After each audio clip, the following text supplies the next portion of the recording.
Hello mga ka-girdmates! Ayan, ngayon may panibago tayong video at ang video na to ay syempre para pa rin naman sa inyo.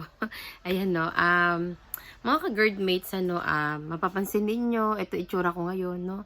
Halos 3 araw ako sa hospital. Ayan, pero simula December, wala nang tigil yung labas-pasok ko sa clinic. Yan. Pa-check up ako ng pa-check up, tapos nung Monday lang ako nagpa-admit. Ayan. Kasi nga ako ay buntis, 'di ba? Buntis ako ng 2 months. Ayan. At ang nangyari, labas-pasok sa clinic, ultrasound, check, kung ano-ano, para makita yung baby. So, walang nakitang baby. Pero buntis ako. Ayan. Ang tawag doon ay molar pregnancy.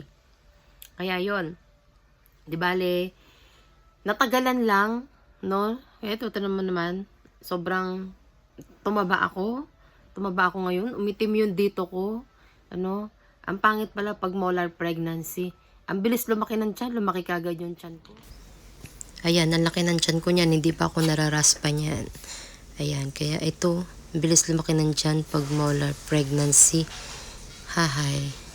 Lumaki kagad yung tiyan ko. Ayan, tapos, ayun, nagpa-hospital ako ng Monday. Ayan. Pa-hospital ako ng Monday. Di bale, pagka Tuesday night, Monday, Tuesday, yan. Tuesday night, naraspa na ako. At nakalabas na ako ngayon. Ayan. Tapos, ayun. No, molar pregnancy, no, kailangan ng monitoring. Yan, no. Sa Monday, may beta HCG ako, magpapa-check ako para tignan kung bumaba yung HCG ko. Ayan. Sa ngayon, ito muna yung video ko, no? Sa mga nakaranas niyan, i-comment niyo sa akin ano ba yung sa inyo, ano yung na-experience nyo. Kasi ako, first time ko lang ito. Pero dati 2016, nagbuntis din ako, 4 months lang siya sa loob ng tiyan ko, nakunan ako. So, hindi ko alam kung molar yon. Kasi, noon kasi parang walang masyadong, hindi agad puro ultrasound. Kasi ito ngayon, nung nagbuntis ako, ultrasound kagad. So, pabalik-balik ako nag-ultrasound, walang nakikita. Pero may nakikita puro mga bilog-bilog, parang mga sagu-sagu. Ayan, yun yung nakita. Kaya ngayon, pagpasensyahan nyo na itsura ko, talagang puyat sa hospital. Syempre, hindi ka makakapagpahinga kasi mayat-mayat may pumapasok na mga nurse. Tapos, ito, ayan na talaga itsura ko. Simula nagbuntis ako ng molar pregnancy na yan. Kaya yon. At, sa mga naka-experience, no, sa makakapanood nito, i-comment nyo sa akin. Tapos, mahaba-haba pa. Ayan, no. Sa bawat check-up ko, i-video ko, i-update ko kayo, ano yung mga result ko sa check-up ko. Ayan, kasi ito, kung sa meron magtatanong ano bang pakiramdam pag molar pregnancy, same lang naman pag nagbubuntis, wala namang pinagkaiba. Ayun nga lang, mas mabilis lumaki ang tiyan at medyo makirot. Same lang naman, parehas lang, normal lang sa pakiramdam yung makirot pag buntis ka. Ayun, yung dede, lumalaki din, no? Ngayon nga ito, yung breast ko, madaming gatas. Pero yung gatas hindi pa lalabas, mga 3 weeks pa bago lumabas to. Pero hindi ko lang siya hinahawakan kasi para mawala na talaga yung gatas. Kaya yon. At, ang mga naramdaman ko, makirot na, tapos may lumabas sa aking dugo. Ayun na pala siya. Pero hindi siya sobrang sakit na tulad ng nakunan. Ayan. So, ngayon, syempre, nung naraspa ako, syempre, yung kailangan talaga raspahin, kailangan tusukan ng anesthesia. Yung anesthesia na itutusok sa'yo sa balakang, katulad ng magpapasisaryan, yan, sa balakang yan tinutusok sa likod. Ayan. So, same lang ang proseso. Nung naraspa ako, pati yung nung naraspa din ako mga 2016. So, same lang. So, wala naman ako naramdaman nung naraspa ako. Yun lang. pagkagising mo, syempre, lutang. Ayan. Tapos ito, hanggang ngayon, itsura ko.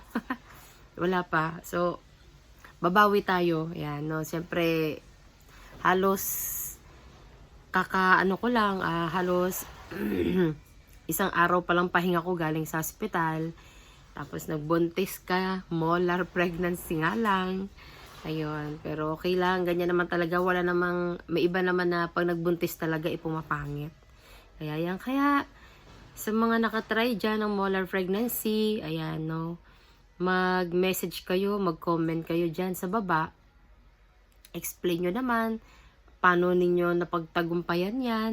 Kasi ang alam ko, medyo matagal-tagal yung monitoring yan, di ba?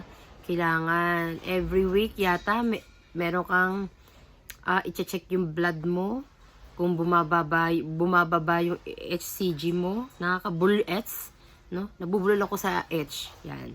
So, every week. Tapos, pag magbumaba na, parang monthly na lang, hanggang 1 year yata. So, medyo matagal. So, tama ba yun, no? Tama ba yung ganun sa mga nakatry? Kasi ako, sobra din, nag-iisip din ako, pero syempre, wala naman akong ibang kinakapitan, wala akong ibang inaasahan, wala akong ibang inihingian ng tulong kundi ang Diyos. Ipinag-pray ko na to kay God, na sana ay naway malinis ang pagkaraspa sa akin, hindi na bumalik, naway mas mabilis bumaba yung HCG, ayan, mag 0-0 kagad, kasi ang normal kasi, 'di ba, pag buntis ka nasa 100 lang. Ang akin umabot ng 10,000 nung nasa loob pa yung molar, sa loob pa yung molar, hindi pa nararaspa. Kaya 'yon. So ngayon Monday, may check up ako, titignan ulit yung HCG ko. So ayun. In Jesus name, talagang iniyak ko sa Diyos na maging okay ako. Ayan, kasi syempre nanay ako, may dalawa akong anak, ayan, no, gusto ko maging normal, ayan, yung, wala na ako ibang iisipin, sila na lang, ayan, no, paglilingkod ko sa Diyos, no, hanap buhay, ayun lang, no, kaya, ayun lang muna sa ngayon mga ka-girlmates, ano, matagal akong nawala, matagal akong hindi nakagawa ng video, dahil, simula nung November, nagbuntis ako. Ayan, no, December, sobrang busy. Wala nang tigil talaga yung check-up ko.